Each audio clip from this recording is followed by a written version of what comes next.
Hey guys, on this episode of the Hive With Us podcast, we want to talk about entrepreneurship and mental health. I may or may not cry in this video because this is something that really hits me very, very hard. And then if you know me personally, then you know that some things have happened in my life, like a lot of people. And if I bring it up, like, ooh, ow, I might shed some tears.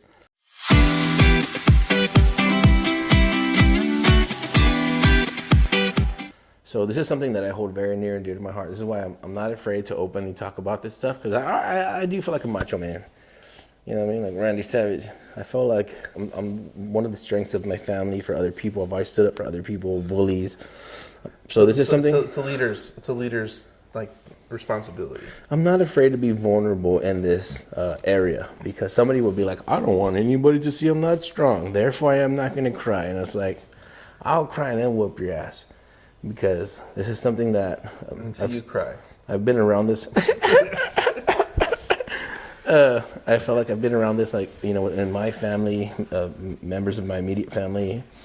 I'm going through some mental health things and us, like, weathering the storm together as a family. Yeah. So now when I see, like, my real estate friends and other people going through this, I'm, man, like, I feel like I know how to address this. I'm not a doctor. I can't diagnose anybody, but I feel like I'm familiar enough with the topic to see when somebody's in some kind of trouble, and then I try to reach out to them, like, hey, dude, you seem super stressed. You sound short of breath. Like, if I was you, I'd try to do some kind of release. Like, this should not be happening the way that it's happening. And then sometimes somebody needs to hear that. I sent out text today. I read it to you. Yeah. Very long text. Like, one of our friends in the business, I'm like, man, I wish that you were in a better state of mind, and I think you deserve it. And I just told him I love him. You know, like, I love you, is what I said in the text. And I was like, I want things to be better for you. And I think God does too.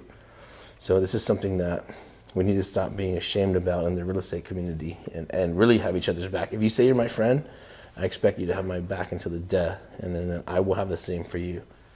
So what I want to say about this is I think everybody goes through this in different people are afraid to talk about it. They're embarrassed to talk about levels and phases. And yeah. I had a conversation on a podcast, and he wasn't there, but if you check out an episode, I'll put the link to it under this video, but we covered a lot of this vulnerable stuff, and he lost it all in 2008, and we're kind of covering it. And I didn't bring it up or anything. It kind of just came up, and it was on his mind, and we had talked about it. So he was having like suicidal thoughts and depression during that time because he was under a lot of pressure. And I think a lot of people, there's like different levels of pressure, and if you've never felt it before, it feels unbearable. Like, it feels unbearable. Mm-hmm.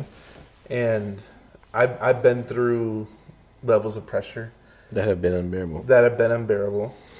But in hindsight, I built up not necessarily a tolerance. You understand that these moments in time they may be unbearable at the moment, they know that those times pass. And that's what I've grown through, going through stuff like this myself. And I've only been doing this, I've been an entrepreneur for 6 years. Anthony, you're coming on like 17 years. 100 years. So I think the more you do this longer, you go through different ebbs and flows. Like, I always think of like Elon Musk, when he sold PayPal, he reinvested all the money he just made into the next business, and he was living on somebody's couch. And I'm sure there was a lot of pressure at that moment. Dang, I'm embarrassing myself. I made all that money, and now I can't even help you buy milk. Exactly. So there's a lot of pressure, like we almost like intentionally put on ourselves just to get to the next level, and sometimes it's accidental where you just think you're doing the right thing and it wasn't, and you have to deal with the ramifications of it. Now you got to eat this. Yeah. So I think there's a lot of it's okay to fail. It's okay to feel that pain and distress, but know that it's gonna pass. I think something that I talked about this a lot, and probably a lot of videos and personally off camera. If you're gonna endure that amount of pain and suffering, and you're gonna be able to like put your body through that stress, then you should train your nervous system, right? And there's 2 ways for you to get here. There's only 2 vehicles for you to get here. One is through a lot of stress. And now your nervous system knows how to burn 1,000,000 megawatts of energy without frying and you dying of a heart attack, right? Yeah. That's the first way. And then the second way is for you to voluntarily put yourself through that amount of stress. So that's why exercise like CrossFit, biking 10 miles, 20 miles, like you're like, so this is what a big mental and business breakthrough for me when I started doing CrossFit, many years ago. And I take off a year, I take off 6 months. I'm not saying I do it 3 days a day, 3 times a day. But you're getting to the point where you're so out of breath and your body's in so much pain. You're like, hey, if I pick up this bar again, I'm gonna die. There's a very high probability that I'm gonna drop dead. Right? I'm gonna lift it up. My heart's gonna pop. I'm gonna run out of breath. Poof, collapse. I'm dead. And I'm on the news. Guy dies at CrossFit. Right? So you're having all these thoughts like,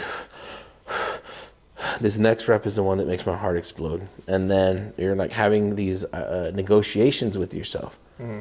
Like, man, should I stop? I'll be embarrassed. People are gonna look at me if I go sit down right over there by the windows, and I feel ashamed. Like, that girl's still going. Like, man, damn it.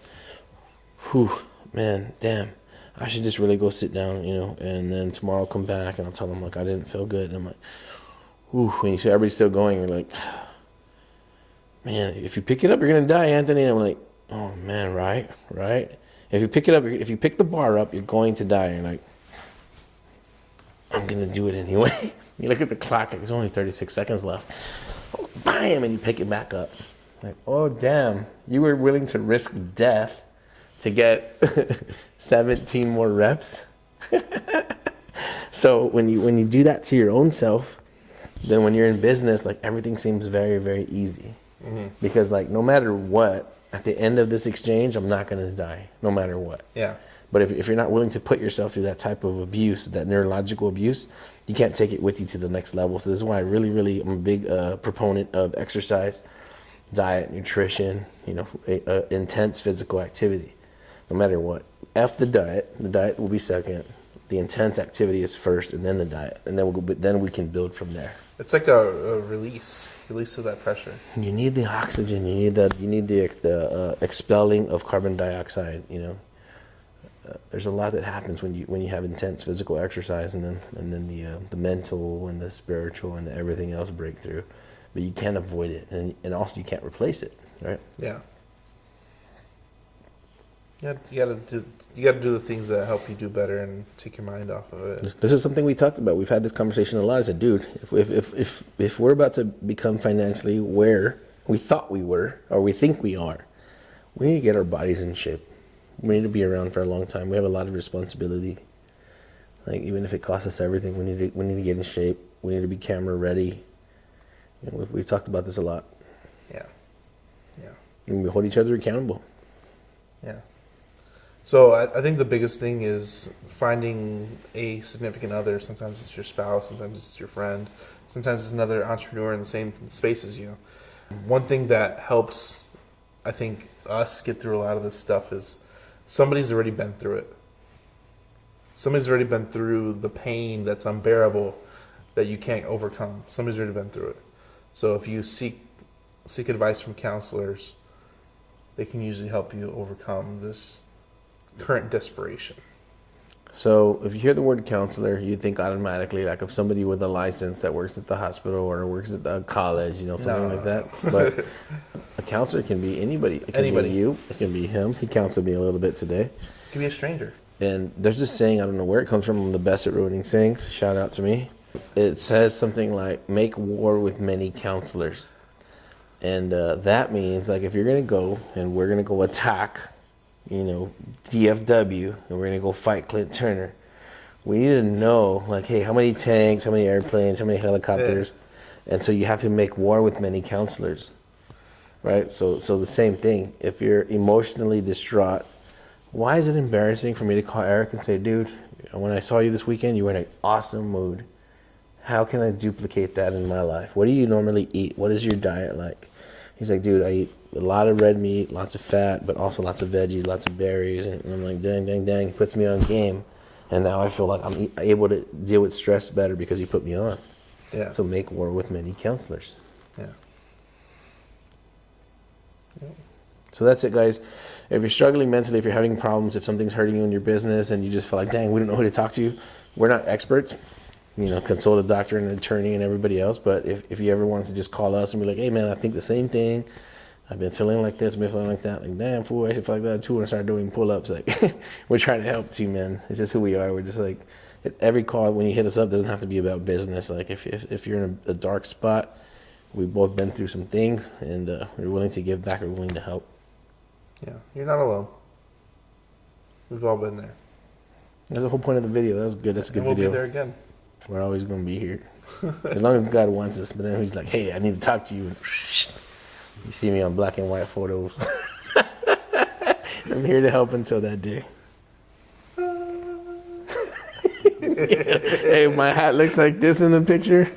I already gone to the next place.